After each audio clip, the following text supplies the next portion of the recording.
Bonjour pour ce début de matinée. Merci aux courageuses et courageux du dimanche matin. Entre le réveil tardif, la fête des pères, les cultes divers, d'être ici. Et donc pour cette deuxième journée du Salon du Livre et de la Culture de la Grande Loge de France. Nous avons eu hier une journée riche avec beaucoup de conférences qui se sont succédées et naturellement les stands d'auteurs, de libraires et d'éditeurs qui sont à la crypte au sous-sol. Aujourd'hui, nous avons 3 temps forts, même 4 si l'on peut dire, puisque nous avons 2 conférences ce matin. Une conférence qui va démarrer immédiatement avec Max Aubrin, j'y reviendrai. Une en deuxième partie de matinée avec Olivier Baleine, qui est le directeur de la rédaction de Point de vue initiatique.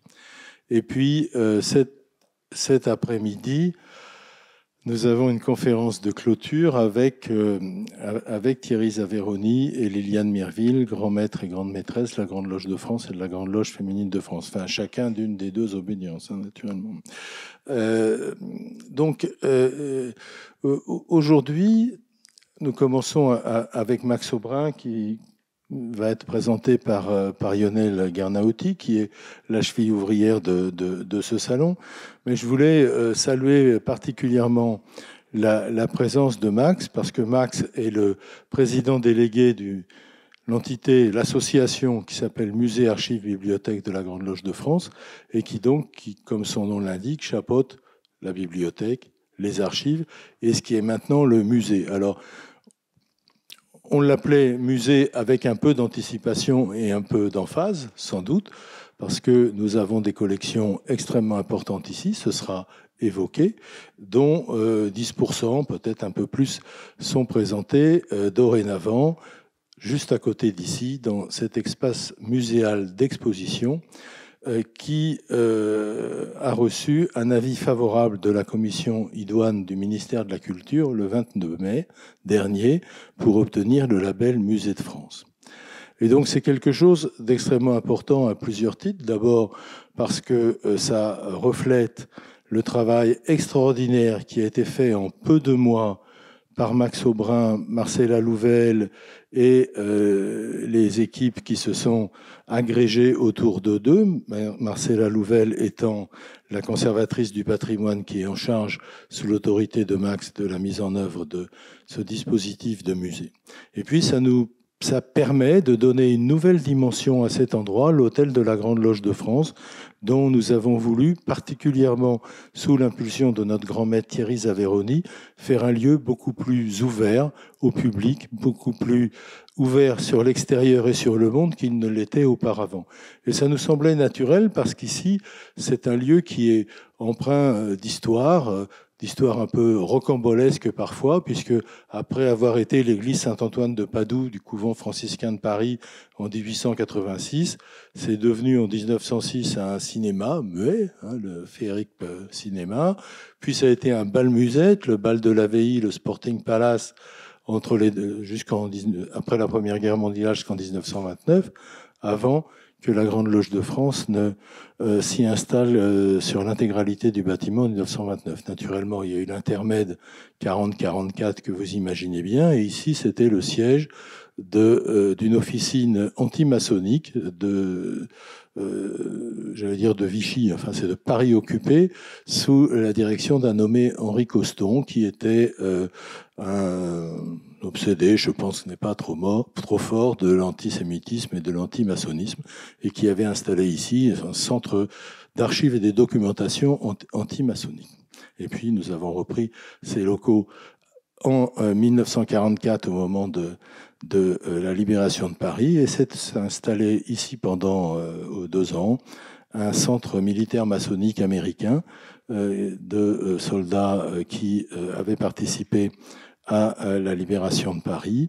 Et ces soldats, au retour dans leur pays, ces francs-maçons américains ont levé des fonds et contribué à ce que la maçonnerie américaine aide à la reconstruction et la remise en ordre de ce bâtiment. Et c'est la raison pour laquelle ce temple où nous sommes à cet instant précis, on lui a donné le nom de Franklin Roosevelt, car il a été inauguré en 1948 par Eleanor Roosevelt, la veuve du président, qui, comme vous le savez certainement, elle était une dirigeante de l'association féminine américaine Eastern Star, l'Étoile d'Orient, et son mari était un dirigeant, enfin en tout cas une personnalité importante de la franc-maçonnerie américaine. Donc, comment penser qu'il faut garder que pour soi et sans l'ouvrir sur le monde un bâtiment pareil? Et si on veut l'ouvrir, il faut des contenus. Et donc c'est ainsi que petit à petit se sont succédés des concerts, des conférences, des débats. Et puis vraiment cette cerise sur le gâteau ou ce diamant dans l'écrin, plus exactement, qui est ce musée. Et je remercie au nom de la Grande Loge de France Max et Marcella une fois encore pour le travail qui a été fait. Puis nous conclurons cette journée, et c'est quelque chose que je veux mettre en emphase, par une conférence commune de Liliane Mirville, grande maîtresse de la Grande Loge féminine, et Thierry Zaveroni, grand maître de la Grande Loge de France. Nous sommes une obédience monogenre, non mixte. La Grande Loge féminine de France est une obédience monogenre, non mixte. Ça ne veut pas dire que nous ne reconnaissons pas l'initiation féminine, ça ne veut pas dire que nous soyons misogynes, ça ne veut pas dire que nous ne voulons pas travailler ensemble et que nous ne respectons pas les particularités de chacun. Et par les 2 conférences communes entre GLFF et GLDF, une hier et cette cérémonie de clôture, nous avons voulu symboliquement marquer le fait que nous pouvons travailler ensemble, non seulement nous le pouvons, mais nous le voulons et nous le faisons, parce que la franc-maçonnerie, dans son esprit, est ouverte à toutes et à tous. Elle est mixte, même si la forme que nous prenons de la mixité, c'est de marcher séparément dans le respect de la personnalité de chacun.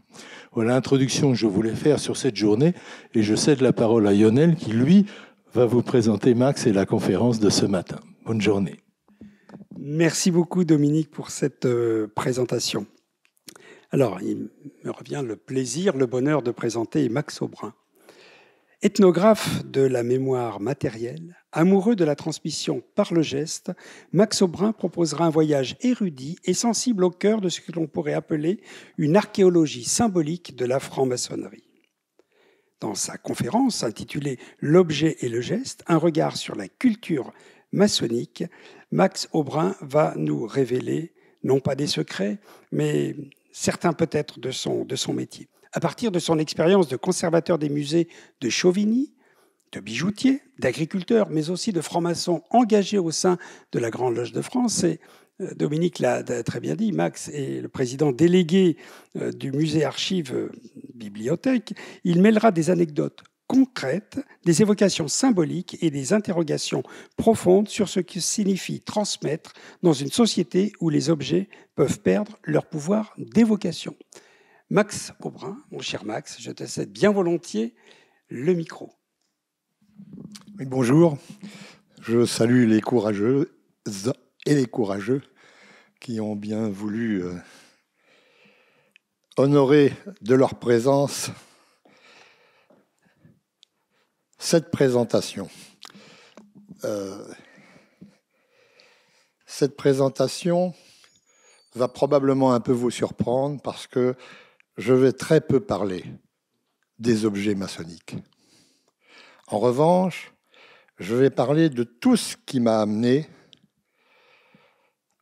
éventuellement à les mettre en valeur et de toute façon éventuellement à les comprendre. Et je vais essayer de faire passer cette interprétation à votre compréhension, parce qu'une fois que j'aurai fait ma conférence, tout restera à faire pour vous, avec vos connaissances qu'on aura probablement un peu partagées, et puis ce que vous êtes. Parce qu'en fait, ce que je vais essayer de vous exprimer aujourd'hui, c'est le parcours de ce que je suis. C'est-à-dire, pas grand-chose, il faut le dire.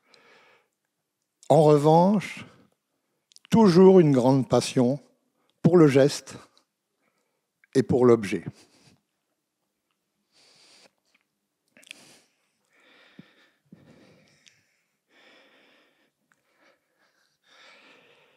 Ben oui, ça commence mal. En fait, la petite phrase qui est en dessous de l'école des annales à l'archéologie industrielle, oui, c'est un parcours que j'ai fait à un moment donné. J'ai découvert l'école des annales, cette école qui fait qu'il est plus important d'analyser des actes après décès d'un boulanger, d'un meunier, que la généalogie des rois de France. Et c'était une volonté de ces premiers ambassadeurs de donner à l'objet et de considérer que l'archive était réellement un objet. À commencer d'ailleurs par vérifier si, dans un acte du XVIIIe siècle, le papier avait bien été fabriqué par le moulin de la même époque.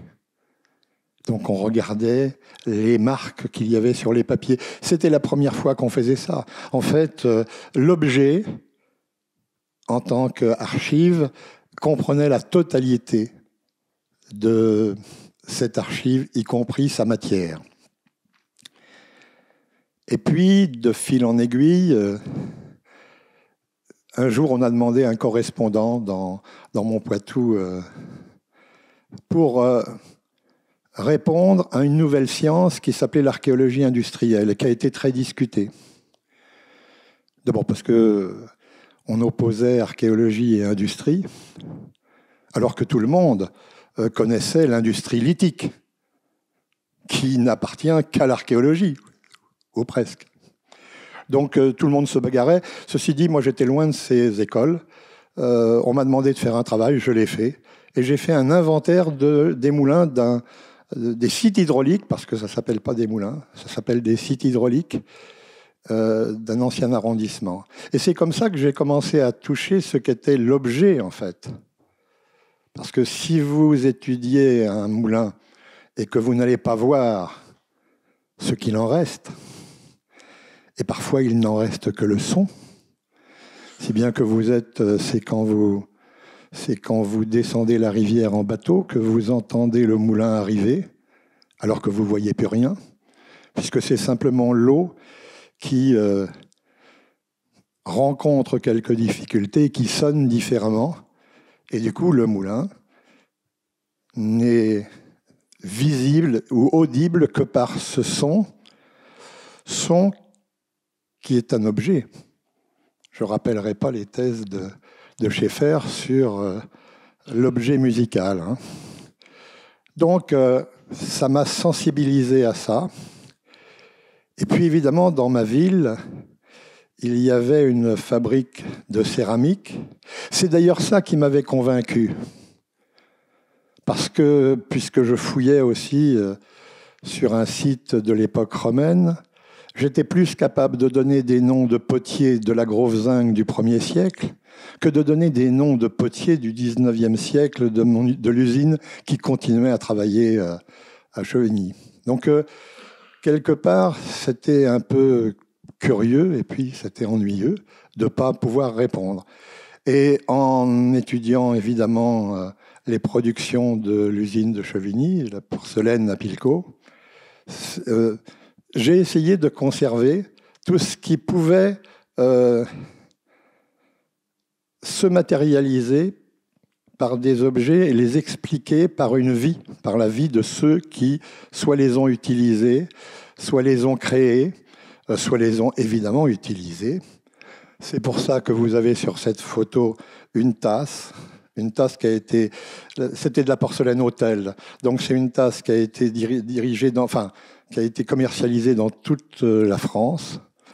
Il y en a encore. Vous essayerez de regarder si vous en trouvez. Il y en a encore à Paris. Hein.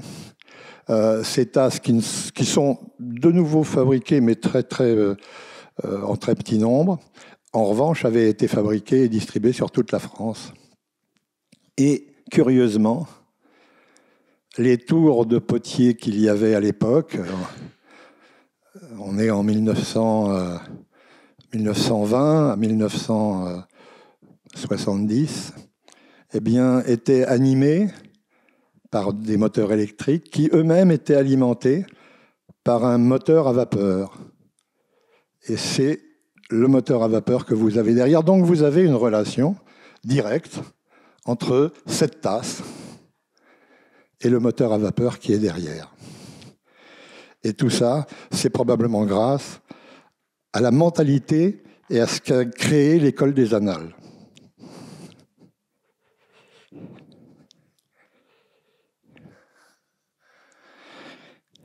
Évidemment,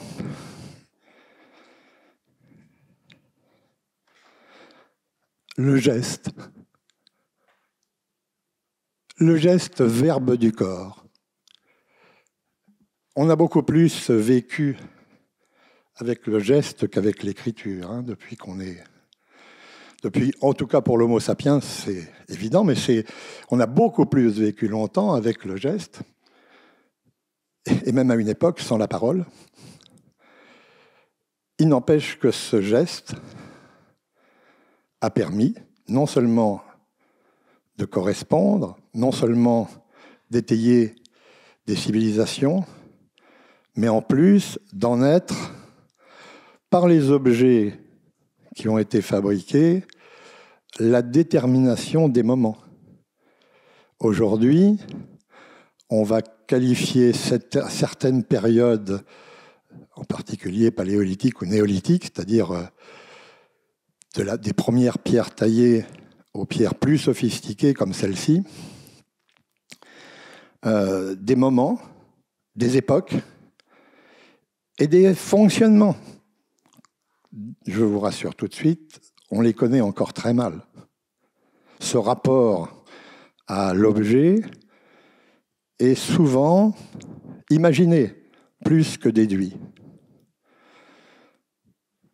Par exemple, la petite phrase « faire correspondre la cinématique d'un geste à sa sémantique », on en a eu l'exemple tout à l'heure par le piano, évidemment c'est plus facile.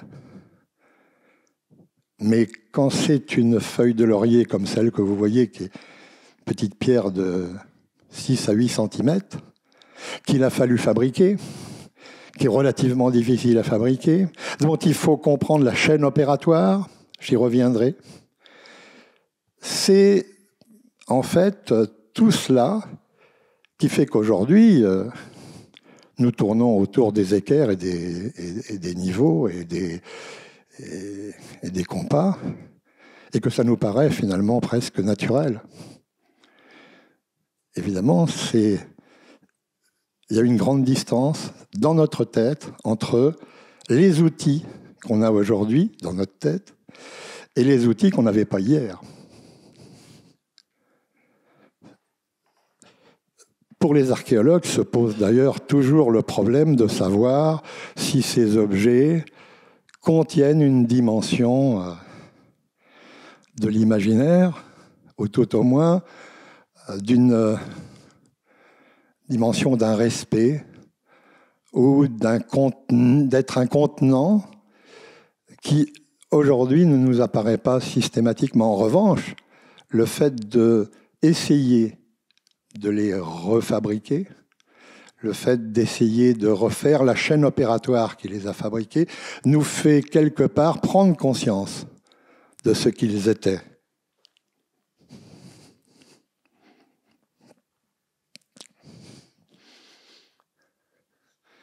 Voilà une chaîne opératoire pour montrer comment aujourd'hui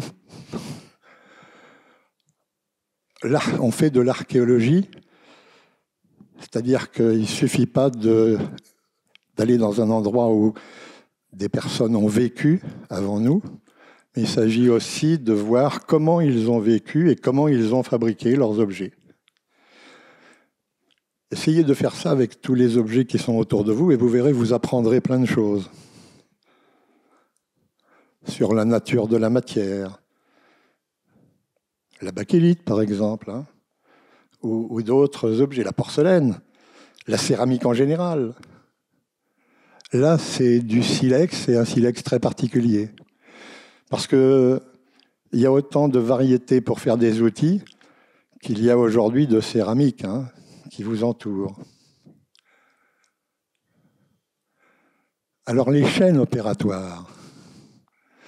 Ces chaînes opératoires, c'est important parce que la chaîne opératoire, c'est l'équivalent d'une recette de cuisine. Ce sont des actions simples dans un ordre compliqué. Et vous remarquerez que j'utilise volontairement le mot simple et le mot compliqué. Il y a un autre mot qui viendra s'adjoindre tout à l'heure.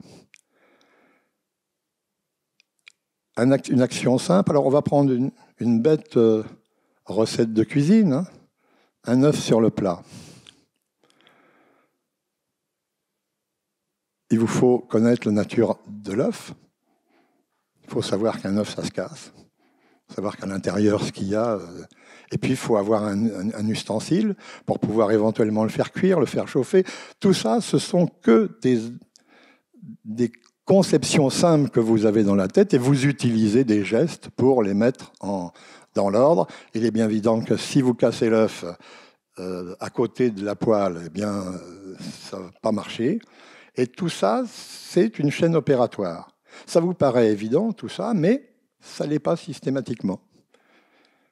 Et puis, au bout du compte, toutes les actions ayant été faites dans un ordre compliqué, qui n'est pas d'ailleurs toujours le même ordre, sauf que c'est un ordre qui, obligatoirement, a des passages obligés. Quand je vous disais on casse l'œuf à côté de la poêle, ça c'est un passage qui ça va être catastrophique. En revanche, vous pouvez parfaitement avoir une poêle qui a besoin d'huile ou une poêle qui n'a pas besoin d'huile, avoir une poêle qui a besoin de saindoux comme autrefois, et puis de beaucoup, ou pas. Et ça, c'est la chaîne opératoire. C'est ce que cherche tout archéologue. C'est ce que devrait chercher d'ailleurs nous tous quand on analyse un objet. Et alors le problème, il arrive avec la complexité. Qu'est-ce que la complexité ? La complexité, c'est un peu comme quand ma grand-mère faisait cuire son œuf sur le plat. Elle faisait un genre d'œuf miroir. Elle ne savait pas que ça s'appelait comme ça. Elle mettait beaucoup de saindoux dans la poêle parce que sans ça, la poêle accrochait. Et avec une cuillère, elle arrosait l'œuf. Et ça donnait un œuf qui était un peu blanc, mais bien moelleux au milieu. Et on appelait ça des œufs sur le plat. On a aujourd'hui appelé ça un peu des œufs miroirs parce qu'on ne voit plus le jaune. Mais alors, dans ces cas-là, où est la complexité ? La complexité, c'est le rapport que nous établissons avec la chaîne opératoire. C'est-à-dire, quel est ce rapport dans le cas de l'œuf sur le plat ? Ce rapport, c'est le goût. Le goût. Moi, j'ai rarement retrouvé le goût des œufs de ma grand-mère, sinon qu'il faudrait que je prenne exactement tous les éléments qu'elle prenait. C'est exactement la même chose. Et ce que cherche l'archéologue, en décryptant les gestes simples, leur succession compliquée, c'est le complexe. C'est le rapport à cette chaîne opératoire. On n'a pas encore établi tous les rapports complexes avec la feuille de laurier que je vous ai présentée tout à l'heure. Là, c'est une tombe, avec tout autour des fossiles de... il faut m'aider, j'ai parfois des vides comme ça, des fossiles d'oursins. Et vous remarquez qu'il y en a beaucoup. Alors, on ne sait pas trop pourquoi. Sinon que le fossile d'oursin a attiré l'attention des contemporains de cette tombe. Et je crois bien que... Mais est-ce que vous m'entendez bien comme ça ?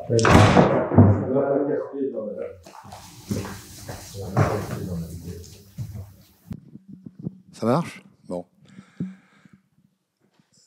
Et à cette époque, il y a eu comme une mode. Là, c'est l'extrême de cette mode. On enterre un homme avec autour de lui un énorme groupe d'oursins, encore fallait-il les avoir.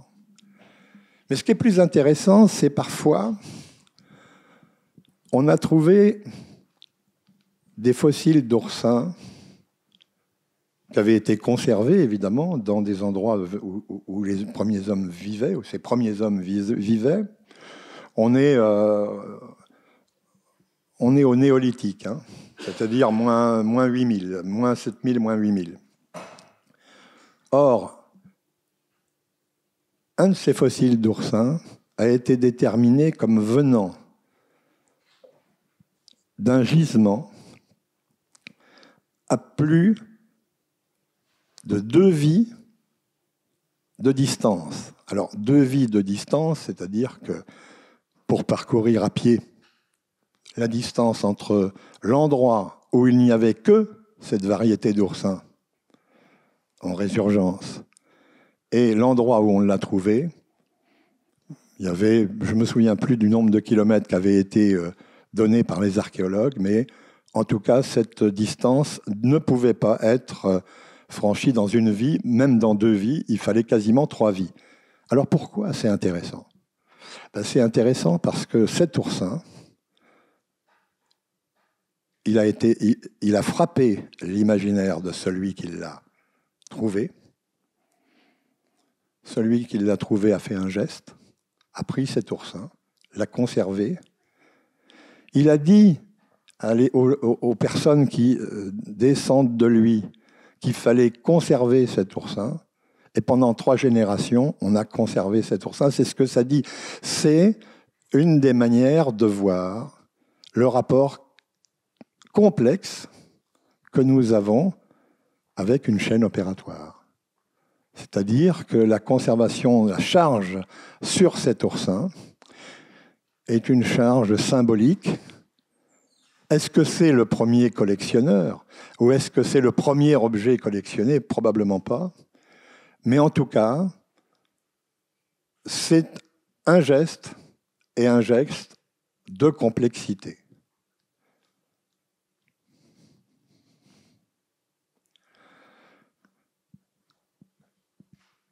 Là, je vous ai montré une chaîne opératoire qui va du simple au complexe. 0 et 1, c'est quand même simple. 8 fois 0 et 1, ça devient un peu plus compliqué. Pour ceux qui reconnaissent, c'est jamais qu'un octet. En revanche, la 3e présentation, la phrase qu'il y a dans la 3e présentation est complètement de l'ordre de la complexité. Quand vous dites, et on l'a tous plus ou moins dit, l'ordinateur s'est trompé, là vous êtes dans la complexité, c'est-à-dire le rapport que vous faites à la chaîne opératoire. Les ingénieurs ont d'abord pris quelque chose de simple, 0 ou 1. Si on faisait du théâtre, on dirait que, comme Musset, il faut qu'une porte soit ouverte ou fermée. C'était la première manière de ranger pour les transistors. Puis après, on a associé tout ça. On en a fait quelque chose de compliqué. C'est compliqué. Mais en revanche, on a créé un rapport à ça, qui est un rapport de complexité.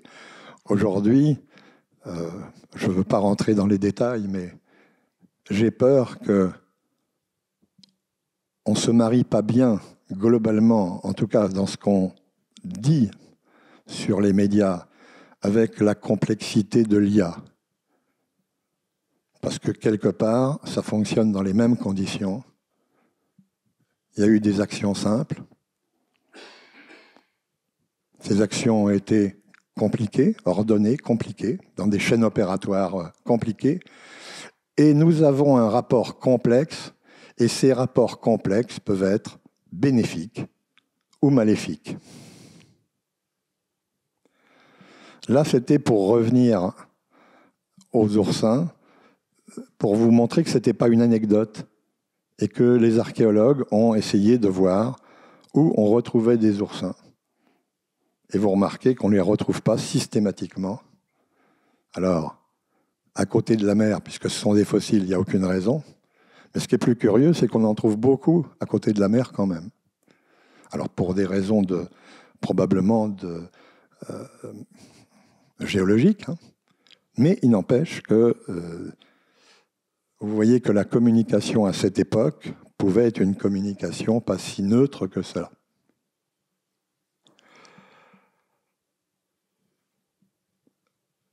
Avec cette notion de chaîne opératoire, il y a la notion de vie de l'objet. L'objet lui-même va avoir sa propre existence et sa propre vie. Et on va le charger d'un certain nombre de choses qui font que cette vie va passer la plupart du temps de l'utile au symbole. Alors là, je vous ai montré un monsieur qui utilise son marteau, un tailleur de pierre.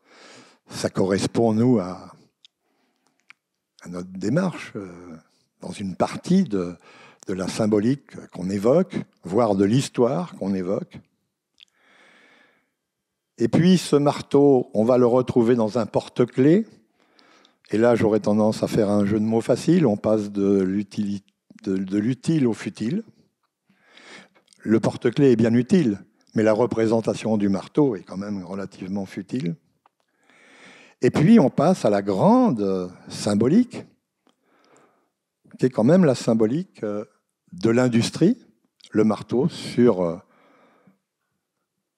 le drapeau de l'URSS représente l'industrie. Donc, il est devenu tout d'un coup le symbole.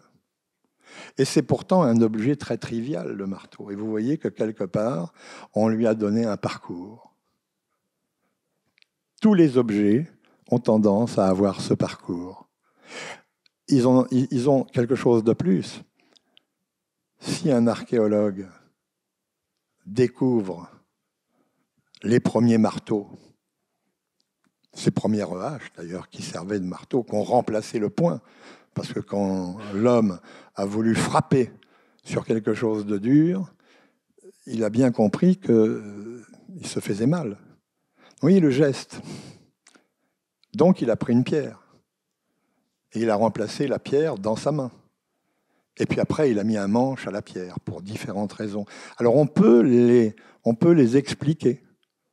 L'école des Annales a entraîné une vision de l'archéologie très différente, en particulier avec le roi Gourand. Et c'est cette évolution qui est finalement une évolution de nos idées et de nos perceptions des objets.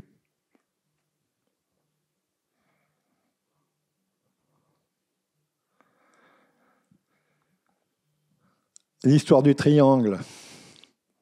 Les premiers triangles dans la nature, c'est les éperons barrés, probablement. Alors c'est curieux parce que c'est des éperons barrés, vous ne les voyez pas quand vous êtes au sol. Vous êtes simplement un éperon barré. C'est une pointe de rocher, un plateau qui est en pointe. Alors c'est là où j'aurais tendance à dire qu'il faut magnifier la paresse. Je ne suis pas le premier à le dire, ou tout au moins l'astuce. À l'époque néolithique, quand on occupait un éperon barré, c'était parce qu'on se protégeait par trois côtés, le triangle étant la première des surfaces. Et on prenait deux côtés qui étaient naturellement protégés, avec deux vallées, et puis le plateau, et on avait besoin de se protéger que sur un côté. Donc on est un peu feignant dans ces cas-là. Alors peut-être que être paresseux, c'est pas une qualité, mais quelque part, la fainéantise en tout cas, nous a fait faire des bonds dans l'interprétation des choses et dans nos propres gestes. Nous avons des gestes qui vont la plupart du temps à l'économie. Alors, il y a des activités très culturelles qui, au contraire, sont l'inverse. Mais elles sont hyper culturelles. Ces grands coureurs qui font un marathon, 5000 mètres dans l'eau, et puis 200 km de vélo, dans le même moment. D'ailleurs, on a qualifié ça d'iron, c'est-à-dire d'acier. Là, du coup, il n'y a aucune économie. C'est la gestion économique que l'on a du corps qui est complètement différente. Mais en fait, dans notre manière de fonctionner de tous les jours, on fonctionne à l'économie. Et ce triangle est un triangle que les premières personnes qui les ont installés ne voyaient pas systématiquement. Parce que jusqu'à preuve du contraire, l'archéologie aérienne, c'est quand même très récent. Et nous, en faisant de l'archéologie aérienne, on les découvre. Eux, ils les ont imaginés. C'est important de voir comment est-ce qu'on peut jouer avec une forme pendant des millénaires, en quelque sorte. Il y a l'aventure du triangle rectangle, elle nous regarde un peu plus, elle. Alors, ça nous permet de un peu gloser sur Pythagore. Il vaudrait mieux lire beaucoup sur Pythagore, ce qu'on a écrit, trier et presque ne rien en dire. En revanche, son triangle rectangle, son interprétation, y compris d'ailleurs le peu qu'il a écrit sur la musique. Tout ça, c'est finalement très important et doit être très important. Et le triangle rectangle développé comme c'est là-dessus, sur la petite symbolique du bijou, là, dans les musées, on le développe comme cela pour faire comprendre, mais on le développe en volume. Moi, j'ai vu un musée où on avait notre triangle rectangle, c'était un container rectangle, hein, et au-dessus, un cube, et un cube en dessous, deux cubes sur les côtés, un cube en dessous, et on remplissait d'eau. Alors, on remplissait d'eau le cube du dessous, et on voyait que on remplissait d'eau, les deux cubes du dessus, qui sont les deux carrés des côtés, et il y avait un petit tuyau qui permettait de remplir le grand cube du dessous. Et quand on ouvrait la vanne, le grand cube du dessous se remplissait exactement de la valeur des deux autres. C'était une manière de démontrer visuellement cette trouvaille de Pythagore. Vous remarquerez que quand vous voyez ça sur un bijou maçonnique, vous n'êtes pas obligé d'avoir dans la tête cette représentation en volume et de penser systématiquement que quelqu'un a imaginé ce phénomène. Et il l'a imaginé pourquoi, d'ailleurs? Qu'est-ce qu'on en fait de ça? En tant qu'archéologue, dans un premier temps, on n'avait pas systématiquement des optiques, et puis on était sur des terrains parfois où on n'avait rien. Et ça nous permettait quand même de poser un quadrillage, Pythagore. Parce qu'on faisait 3, 4, 5, on prenait 3 unités de longueur, enfin on prenait une unité de longueur, on la multipliait par 3. Après, on prenait la même unité de longueur, on la multipliait par 4. Et l'autre, on la multipliait par 5. Et quand on faisait un triangle avec ces 3 mesures sur une corde, on obtenait un angle droit, ce qui permettait de poser notre quadrillage. Je vais vous dire, est-ce que l'on pensait à Pythagore quand on faisait ça? Un peu, probablement. Est-ce que, quelque part, Pythagore était avec nous? Probablement, sûrement.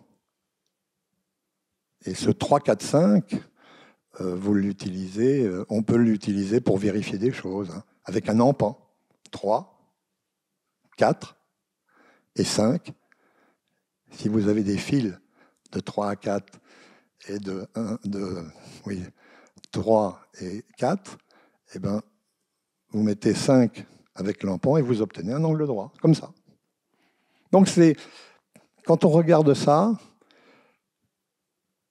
vous avez encore là le simple, le compliqué, et puis le complexe, c'est-à-dire le rapport que nous avons, nous, au triangle de Pythagore. Et le complexe, c'est un complexe maçonnique. Vous mettrez vos pieds en équerre, et ainsi de suite.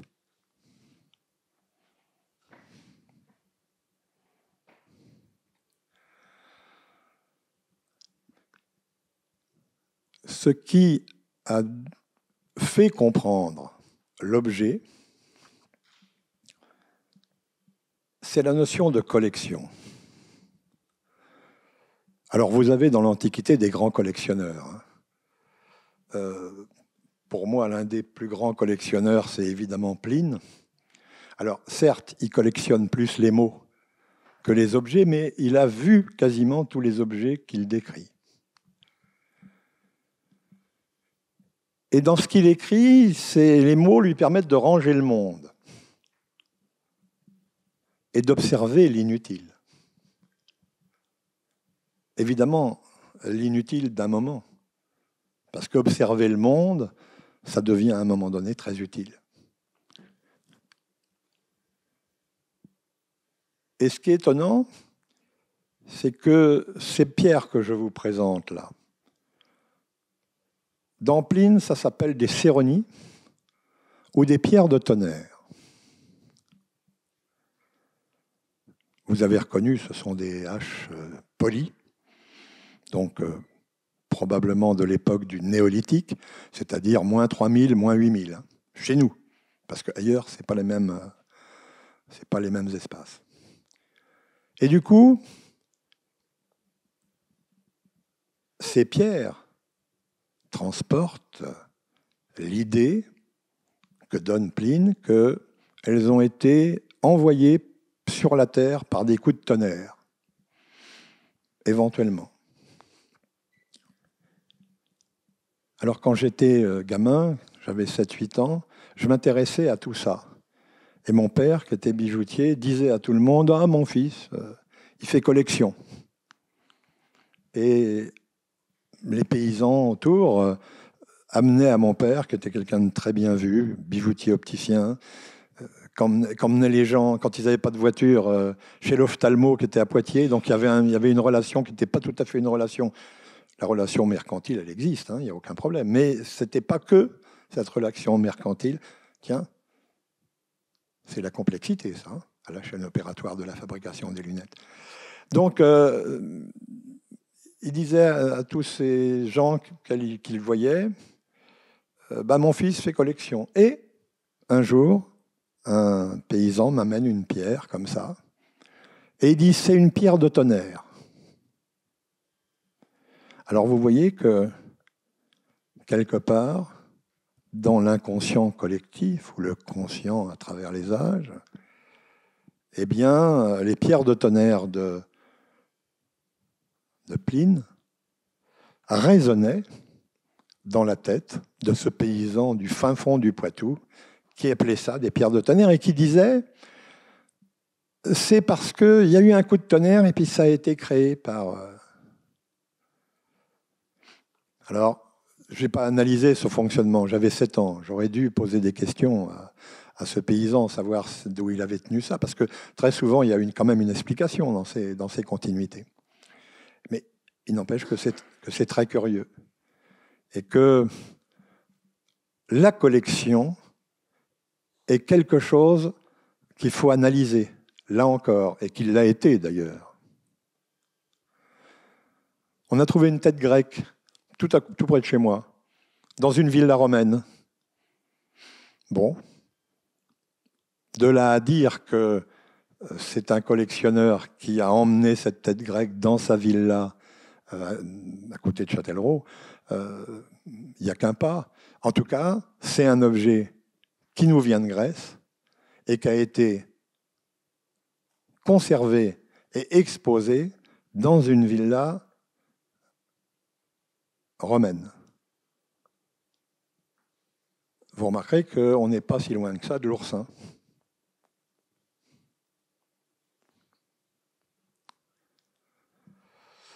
Alors, il y a eu la grande époque des cabinets de curiosité. Il se trouve qu'à Poitiers, il y en a un qui était très célèbre, de Paul Contant, qui était un pharmacien. Ces cabinets de curiosité réunissaient tous les objets curieux. Et pour les personnes qui, à l'époque, étaient plutôt des croyants, même sûrement des croyants, ils faisaient ça pour montrer l'étendue de la création du monde de Dieu. Et ces cabinets de curiosité, en tout cas celui de Paul Contant, réunissaient des variétés de plantes. Alors, il y a des échanges en Europe, des variétés de plantes, des variétés des animaux rares, des rostres de ce poisson. Il faut que vous m'aidiez parce que c'est là où je perds des... du narval, voilà. De ces poissons qui ont une corne qui ressemblait évidemment à des licornes. On a confondu ça d'ailleurs au départ. Mais ce rostre, aujourd'hui, je vous signale quand même qu'un rostre comme ça, s'il a été situé dans une collection, il vaut entre 20 000 et 30 000 euros. S'il n'est pas situé dans une collection, il vaut au minimum entre 7 000 et 12 000 euros quand même. D'autant qu'avec les lois qu'on ne peut pas aller chercher des raretés comme ça. C'est vrai des cocofesses également. Donc, ces collectionneurs étaient des collectionneurs dont la complexité était de vouloir recréer le monde de Dieu. Et là, du coup, on est dans la complexité. Alors, ils appliquaient cette chaîne opératoire dont j'ai parlé tout à l'heure. Ils collectionnaient des objets. Ces objets sont simples. Et la collection regroupe, elle peut être compliquée, cette collection, mais en revanche, le rapport qu'ils ont à leur collection est un rapport complexe, puisque c'est un rapport quasiment métaphysique. L'objet, du coup, devient, encapsule quelque chose de métaphysique. Et c'est très important parce que, curieusement, la totalité presque des chercheurs qui vont faire partie de l'école des annales sont marxistes, et la plupart du temps très matérialistes, et c'est pour ça d'ailleurs qu'ils s'intéressent aux objets et à la matière. Mais en revanche, souvent, ils détachent le côté spirituel de l'objet. Ils ne considèrent pas qu'il y ait une partie un peu spirituelle dans l'objet, ce qui est quand même le cas de tous ceux qui, dans la chaîne opératoire et dans leur rapport à la chaîne opératoire, ils mêlent de la métaphysique. Je n'ai pas dit de la religion, j'ai dit de la métaphysique. Et puis, il y a un grand théoricien qui s'appelle M. Pomian, qui a créé un concept, le sémiophore, c'est-à-dire l'objet qui comprend en lui la réflexion du collectionneur. Et j'ajoute un tout petit détail, le collectionneur n'est pas un conservateur de musée.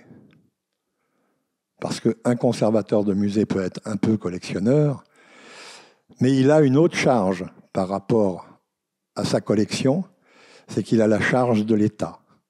Et il doit avoir cette notion d'imprescriptibilité et de non-possibilité de vendre l'objet. Ce qui est très important. Puisque en plus, il a l'obligation de le conserver. Et en art contemporain, je vous dis que ce n'est pas si facile.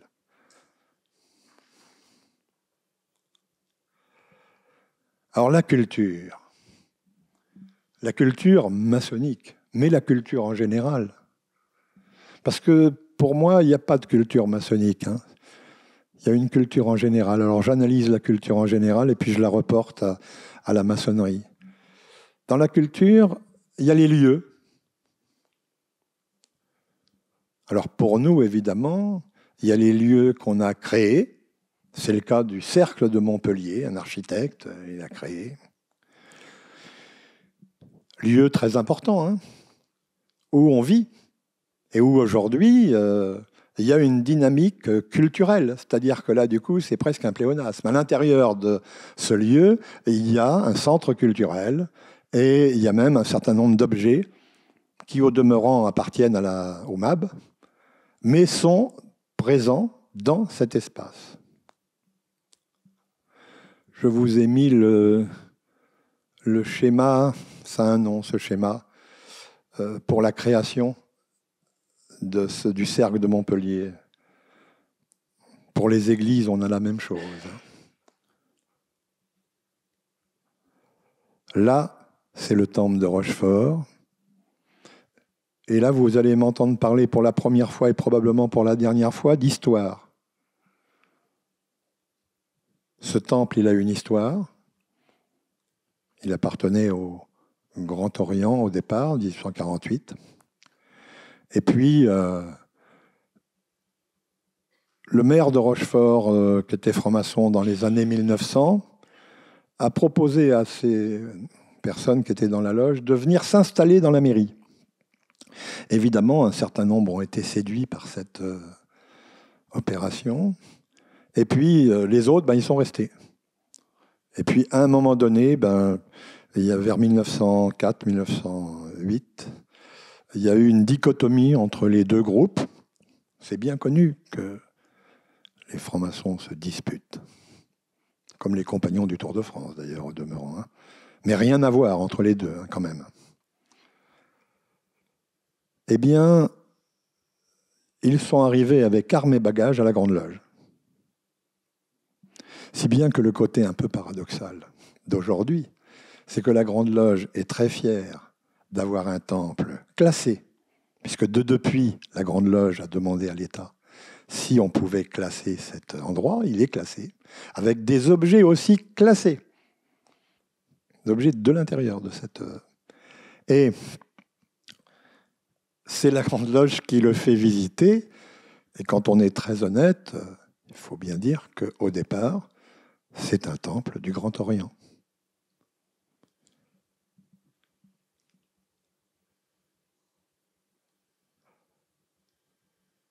Alors les lieux, les objets, là j'ai pris un tablier du XVIIIe siècle, mais je l'ai pris parce qu'il vient de la maison Guérin. Alors on ne sait pas assez qu'il y avait des maisons dans le début du XIXe siècle qui produisaient, évidemment non pas de manière industrielle, encore qu'on pouvait un petit peu faire intervenir quelques outils industriels, mais qui produisaient les mêmes objets, et en particulier les tabliers. Alors avec les différentes périodes et les différents grades. Donc c'est un exemple. Mais là encore, ce qui est intéressant, c'est pas tellement le tablier en soi est intéressant pour le franc-maçon.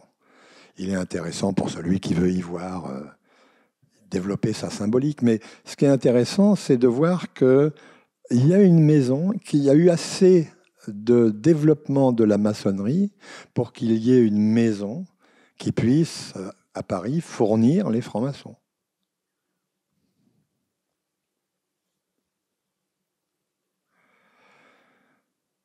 Les objets, là encore, alors on ne pense pas toujours, mais je vous mets le heurtoir de la loge de Rochefort, qui a quelques symboliques.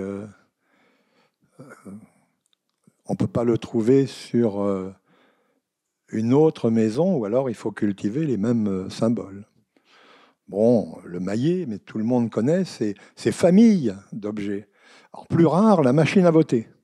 C'est une machine à voter de probablement de l'époque du Grand Orient de France. Et alors ces objets, si vous voulez qu'on rentre dans un tout petit côté administratif, ces objets qui pourraient être versés au MAB, qui le sont d'ailleurs d'une manière générale, ont une autre protection, mais une protection qui ne les empêche pas d'être vendus. C'est-à-dire que c'est la protection des objets classés. Les objets classés, c'est un département de la direction des affaires culturelles et des affaires culturelles dans le cadre du patrimoine. Vous avez les monuments classés ou inscrits et vous avez les objets qui peuvent être classés ou inscrits. Et dans les deux cas, ils ont chacun ont leur démarche juridique, leur texte, et le fait d'être classé ou d'être inscrit, il y a des obligations et des devoirs. Quand c'est inscrit, il y a en fait très peu d'obligations. Quelques devoirs, mais peu d'obligations. Le devoir de dire si on le vend et où il va être vendu. Parce que l'État pourrait avoir un droit de préemption sur cet objet. Mais vous voyez que c'est deux manières juridiques. L'objet, c'est aussi quelque part, l'objet, le lieu, quelque part, une relation juridique avec la structure, les structures qui nous gèrent.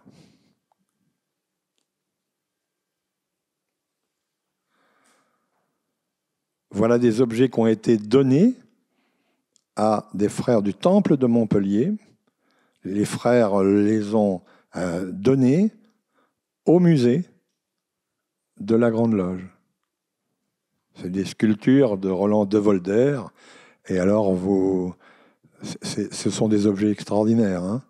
Moi, je vous conseille d'aller les voir à Montpellier. Vous en profiterez pour rencontrer des francs-maçons excellents. Et puis les mots. Les mots sont des objets. Alors là, je vous ai simplement mis le mot vitriol, parce que des mots, on peut en avoir des centaines.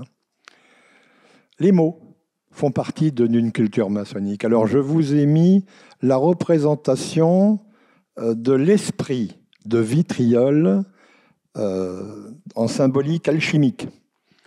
Alors j'ai fait exprès, évidemment, de parler de cette symbolique alchimique, puisqu'on la croise quelque part. Mais cette symbolique alchimique, je l'ai pris quelque part. Je l'ai pris sur les pages de l'encyclopédie d'Hydro d'Alembert. Alors je ne vous ferai pas l'injure de vous expliquer pourquoi j'ai fait ça. J'ai fait ça parce que du coup, on est dans un monde qui nous appartient, logiquement, et qui est un monde de mots réalisés par des francs-maçons,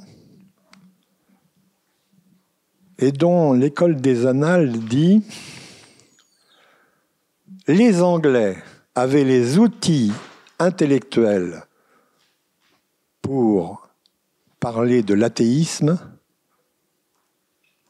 pas encore les Français. » Ce qui est très drôle.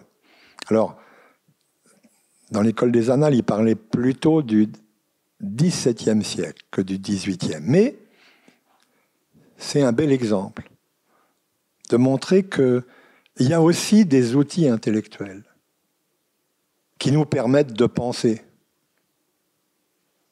Et que quand on n'a pas ces outils intellectuels, quand l'époque n'a pas ces outils, ou l'espace n'a pas ces outils intellectuels, on peut ne pas penser de la même manière. À côté, je vous ai mis un extrait d'un formidable livre sur les symboles chimiques qui a été écrit par un chimiste, mais un chimiste historien. Et ce chimiste historien a pris toutes les acceptions de vitriol. Je vous encourage à éventuellement retrouver ça. Il y en a 4 pages de vitriol, comme ça. Donc vous voyez déjà que quand on parle de vitriol, souvent, Bon, on sait bien ce qu'on en fait. Mais est-ce qu'on en fait bien toujours ce qu'il faudrait? Est-ce qu'on n'oublie pas la portée de ça? Puis évidemment, je vous ai mis un cabinet de réflexion où on a vitriol en situation. Un mot qui n'est pas un mot. Et là, pour finir, je vais vous parler un tout petit peu du MAB. Parce que curieusement, le MAB, c'était musée, archives, bibliothèque. Et il y a un objet où... Enfin, il y a un espace dans le monde où on a en fait créé la même chose. Ce sarcophage qui est visible au Louvre nous reprend toutes les muses. Parce qu'en fait, un musée, c'est un espace pour les muses. Et en particulier, la mère de toutes ces muses, Mnémosyne, qui est en fait la mémoire, le souvenir. On retrouvera d'ailleurs les muses dans d'autres endroits. Les gens qui font de l'histoire mécanique et de l'histoire mathématique s'appellent des gens qui font de la cliométrie. Cliométrie. Clio, l'une des muses. Et nous, en fait, on est un muséon, c'est-à-dire l'équivalent de ce qu'a créé Ptolémée Soter à Alexandrie. Alors quand on sait qui c'est Ptolémée Soter, c'est un des généraux de Alexandre le Grand. Et quand on sait qui a été le précepteur, je fais attention, parce que le précepteur d'Alexandre le Grand, c'est Aristote, on comprend mieux comment ce général, qui était un conquérant, a compris avant tout le monde que pour régner sur un espace, il fallait en posséder la culture. Par un outil qu'il a appelé le muséon. Alors c'est un palais immense, avec évidemment une grande bibliothèque, parce que tout le monde ne se souvient que de la grande bibliothèque, qu'on ne devrait pas tout à fait appeler comme ça, parce que ce sont plutôt des papyrus. En tout cas, il y a une grande bibliothèque. Mais il y a surtout un grand réfectoire. Il y a aussi un cirque. Il y a aussi un zoo. On oublie qu'il y a un zoo. Et puis, on y fait des colloques, on y fait des rencontres. On accueille tous les scientifiques du monde. Alors à l'époque, évidemment, le monde, c'est la Méditerranée, le tour de la Méditerranée. Et cette association d'une bibliothèque, d'un réfectoire, de lieux de rencontre et d'un musée, parce qu'il y a aussi quelques objets qui sont conservés avec des significations, des raisonnements. On y étudie aussi, c'est Eratosthène, qui est un des conservateurs de la bibliothèque, qui le premier va calculer la circonférence de la Terre. À une époque, après on l'oubliera complètement, que la Terre est ronde. Mais à l'époque, il calcule ça. C'est-à-dire que c'est un lieu à la fois de rencontre, de partage. Avec mon langage, j'aurais dit de bouffe. de collection et de diffusion, avec éventuellement des velléités un petit peu quand même, comment dire, très très très dirigistes. Quand on trouve des documents qui intéresseraient la bibliothèque, eh bien, on les subtilise, on en fait un double et on rend la copie à ceux qui possédaient l'original. Si ce n'est pas déjà un complexe de collection, cette affaire-là, on veut l'original. Et puis, il y aura des grands travaux qui seront faits, on copiera la Bible. Il ne faut pas oublier que c'est là-bas que la Bible a été copiée de grec dans d'autres langues aussi. Donc voilà. Moi, j'espère que le MAB, toute proportion gardée, sera l'équivalent d'un muséon. Il réunit en tout cas tout ce qu'il faut pour le devenir.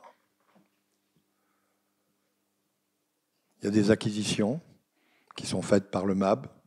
On a une grande collection d'épées qui a été acquise il n'y a pas longtemps. La collection d'un frère Renoncia, qui était conservateur et qui était restaurateur pour l'État, entre autres. Bon, un sceau de Lorient de Rochefort. Et puis, j'ai mis une tabatière parce qu'elle est décorée de façon belle. Vous remarquerez que je ne vous ai pas parlé de beaucoup d'objets. Mais en revanche, je vous ai parlé comment les aborder. En tout cas, il me semble. Ce qu'on demande, en tout cas, probablement à des francs-maçons, mais d'une manière générale à tous les humanistes, c'est d'avoir le regard un peu particulier de ces photographes des années 1850 qui posaient leur chambre à un endroit et qui faisaient une photo qui n'était pas comme une photo mécanique, même s'il y avait un objectif, mais qui était finalement un point de vue. On demande à tous les humanistes d'avoir des points de vue et de savoir changer de point de vue. Pas systématiquement changer d'avis, mais changer de point de vue. Aujourd'hui, je vous ai donné un point de vue et je vous remercie. Merci Max, merci pour ce partage.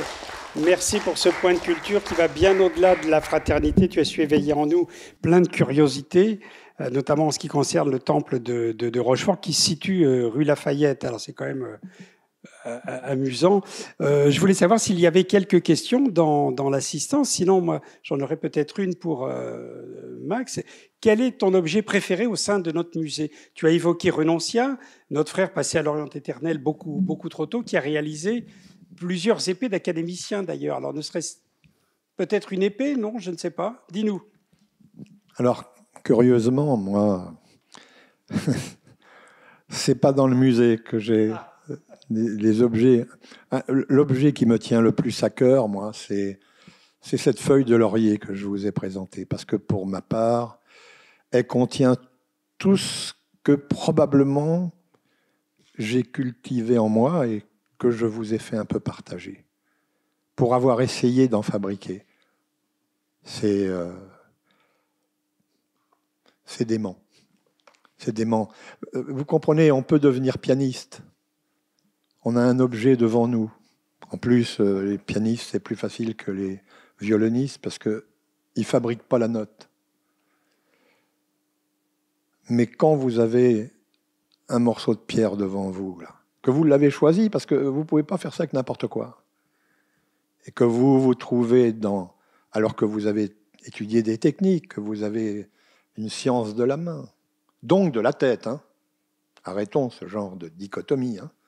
C'est la main, c'est la tête. Donc il n'y a pas d'intellectuel, il n'y a pas de manuel. Hein. Il n'y a que des intellectuels qui sont manchots. pas tout à fait pareil. Et justement, quand vous vous trouvez, vous exprimez quelque chose et vous ne pouvez pas aller au bout de votre expression. Ça, pour moi, c'est un formidable objet. Parce qu'il a encore en lui, non pas des mystères, non pas des secrets, mais une incompréhension. Et ce qui m'intéresse chez l'autre, c'est quand je ne le comprends pas. Merci Max. Y a-t-il une question? Oui, deux. Merci. Oui, moi je voulais demander ce qu'est l'école des annales, parce que tu en as beaucoup parlé.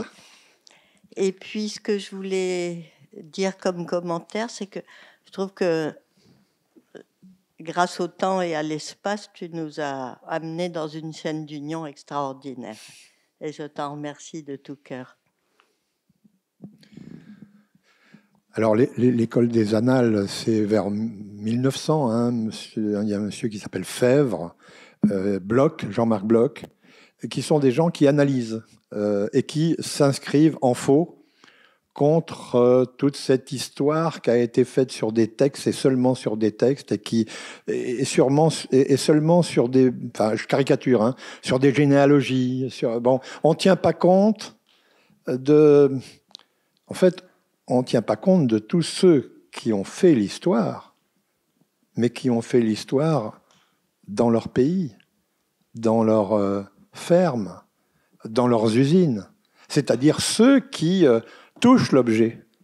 Et alors, il y a une réflexion d'un des qui est caractéristique. La révolution se mesure au prix du pain. C'est dans l'école des annales qu'on a dit ça. Je ne sais pas si vous voyez. Ils sont aussi ridicules que moi pour les rapports que j'ai faits entre la tasse et puis la machine à vapeur. Hein. C'est la révolution et le prix du pain. Alors, ça paraît évident aujourd'hui, parce que tout le monde a entendu dire ça. Mais c'est l'école des annales qui nous a amené ça. Et puis après, il y a un grand prêtre dans l'école des annales. C'est Braudel. C'est celui qui a écrit la Méditerranée, puisqu'il n'écrit l'histoire de la Méditerranée que par le côté économique de la Méditerranée. Et puis, un qui est issu de l'école des annales, mais qui est un philosophe, mais qui a été inspiré par l'école des annales, c'est Michel Foucault. Moi, je vous conseille de lire les mots et les choses, et de ne pas regarder les notes. Parce que si vous regardez les notes, vous allez être effrayé. Mais lisez les mots et les choses. Et vous verrez, à un moment donné, il faut sortir du cabinet de curiosité dont je vous ai parlé. Vous ne pouvez plus dire que vous ne connaissez pas ce que c'est qu'un cabinet de curiosité. Et Michel Foucault appelle ça la nomination des choses. C'est-à-dire qu'à un moment donné, ces cabinets de curiosité vont se transformer en cabinets de sciences naturelles et il va falloir nommer les choses. C'est-à-dire qu'il va falloir faire ce qu'on appelle des systématiques. C'est-à-dire donner le nom des choses et les faire s'enchaîner. La botanique va être faite par Linné. Aujourd'hui, les classifications de Linné sont obsolètes, même si on les utilise toujours un peu. Elles sont obsolètes parce qu'on a intégré les phénomènes d'évolution des plantes et du coup, on n'a plus les mêmes architectures. La dernière question, Max. Merci. Merci mon frère, c'était exaltant. Et en particulier, au début, tu disais que tu n'allais pas parler de maçonnerie. Et en fait, je trouve qu'au contraire, c'est bien ce qu'il faudrait répéter. C'est tout un regard qui serait nécessaire pour nous dans les temples, parce que précisément, ça redonne à chaque objet toute cette fameuse chaîne de construction dont tu parles, qui part effectivement de l'utile dans le meilleur des cas, pour aller pas seulement au symbolique, mais jusqu'à la métaphysique. Et ça donne à la fois la dimension du temps et de l'espace. Et ça nous inscrit dans une chaîne qui est autrement plus complexe que celle qui est purement historique. Et je pense que c'est extrêmement important. Et je t'en remercie. C'est gentil, mais c'est ce que j'essaye de faire, en fait. Hein. C'est dire les choses sans les dire. C'est mieux. En tout cas, c'est ma manière, c'est d'essayer de faire passer. Voilà. Un complément et le dernier rapport, qui n'est pas une question, si j'ai bien compris, mais qui est très court. C'est en complément à l'intervention précédente. Parce qu'en réalité, tu as très bien montré l'importance des gestes et du langage du geste par rapport à l'objet. Et pour dire que finalement, les maçons du XXIe siècle n'utilisent pas assez cette gestuelle et sa compréhension et sa vie tout simplement de ce langage des gestes. Merci à toutes et à tous d'avoir assisté à cette première conférence d'un dimanche matin. Et comme l'a évoqué, je crois, Dominique et Max aussi, c'est pas facile de se lever de bonne heure. Mais quand la culture est rendez-vous, eh bien, les plus fidèles sont là. Merci encore, Max. C'est moi qui vous remercie.